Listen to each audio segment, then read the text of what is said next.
Bonsoir mon ami, j'espère que tu vas bien. C'est avec une joie immense que je t'accueille ce soir dans la présence de notre glorieux Sauveur. Nous avons encore des choses à apprendre. Il y a d'autres vérités qui nous attendent dans sa parole.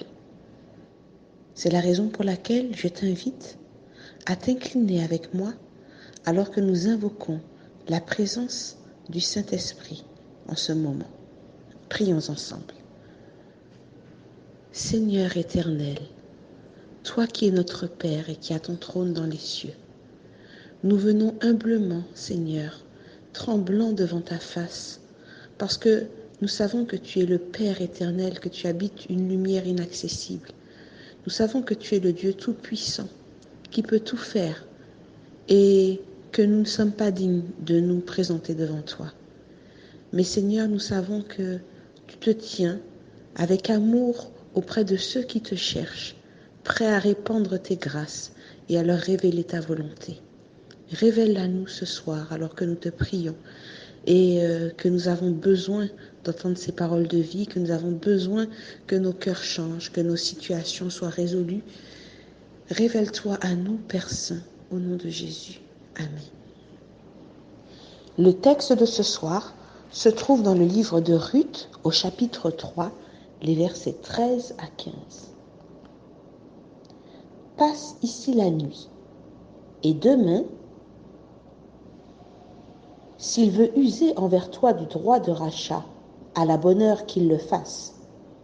Mais s'il ne lui plaît pas d'en user envers toi, j'en userai, moi, l'Éternel est vivant. Reste couchée jusqu'au matin.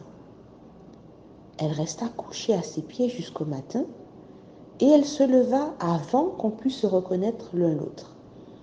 Boaz dit, qu'on ne sache pas qu'une femme est entrée dans l'air. Et il ajouta, donne le manteau qui est sur toi et tiens-le. Elle le tint, et il mesura 6 mesures d'orge qu'il chargea sur elle. Puis il rentra dans la ville.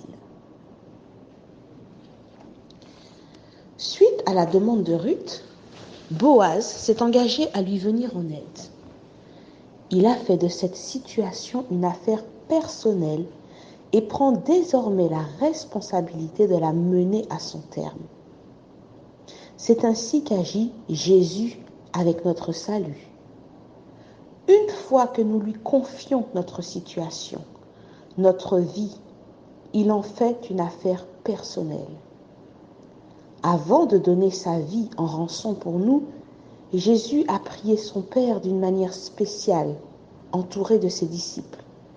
Dans cette prière, il intercède, en particulier pour eux, ses amis proches, et dit, dans Jean 17 au verset 12, « J'ai gardé ceux que tu m'as donnés, et aucun d'eux ne s'est perdu, sinon le fils de la perdition, afin que l'écriture fût accomplie. » Lorsque la tâche de notre salut est placée entre les mains de Jésus, il ne se relâche pas, ne faillit pas, tant que le but n'est pas atteint.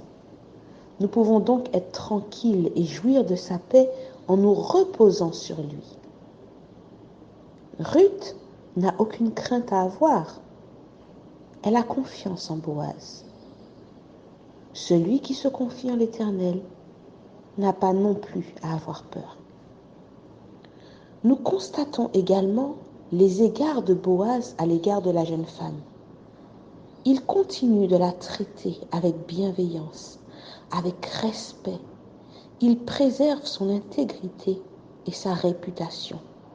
Qu'on ne sache pas qu'une femme est entrée dans l'air.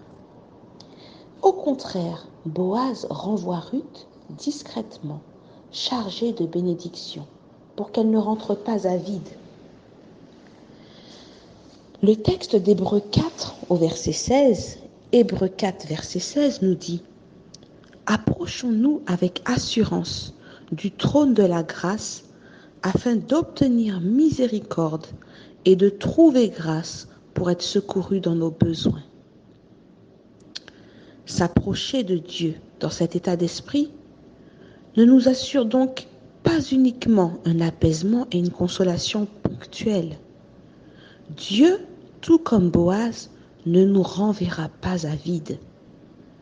Pendant le processus de guérison qui a commencé, pendant le processus de remédiation à notre difficulté, pendant que le secours est en marche, Dieu nous fait la grâce, en attendant, de combler nos besoins immédiats.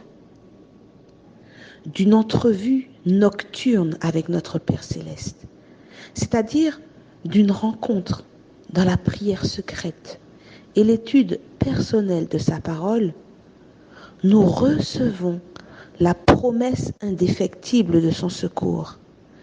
Notre fardeau est transféré de notre épaule à la sienne. Mais nous ne repartons pas à vide. Nous repartons chargés des marques de son amour et de sa providence. Nous servons un Dieu qui est fidèle, mon ami. Peut-être qu'autour de toi, les gens sur lesquels tu as compté ne se sont pas forcément montrés fidèles. Peut-être qu'un parent n'a pas reflété l'amour et la protection du divin Père. Peut-être qu'un mari ou une épouse n'a pas reflété la fidélité et la loyauté du divin époux. Peut-être qu'un ami ne s'est pas comporté comme l'ami fidèle qu'est Jésus. Mais notre Sauveur, lui, demeure fidèle en toutes circonstances. C'est le titre du chant que je vais t'interpréter ce soir. Sauveur toujours fidèle. Je te lis la première strophe. Sauveur toujours fidèle, ami divin, que ta main fraternelle tienne ma main. Prends-moi sous ton égide, conduis mes pas, que ton esprit me guide jusqu'au trépas. Sauveur toujours fidèle, ami divin, que ta main fraternelle tienne ma main.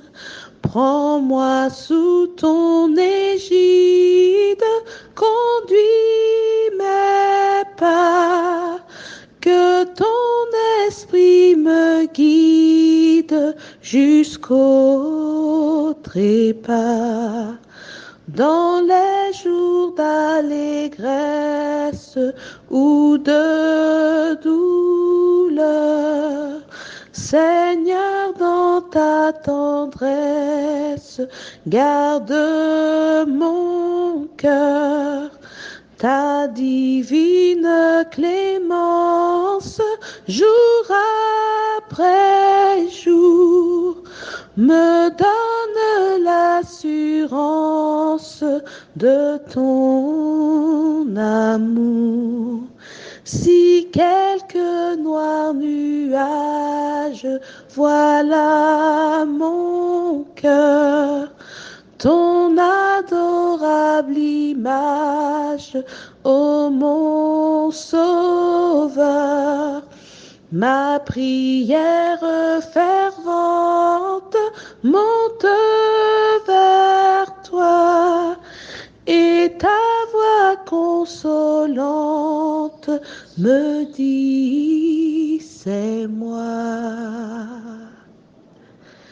Je prie, mon ami, que tu puisses, comme Nicodème, faire cette rencontre nocturne avec Jésus, là, dans le secret de ton cœur, qu'il puisse se révéler à toi et te combler de ses bénédictions. Bonne soirée, mon ami.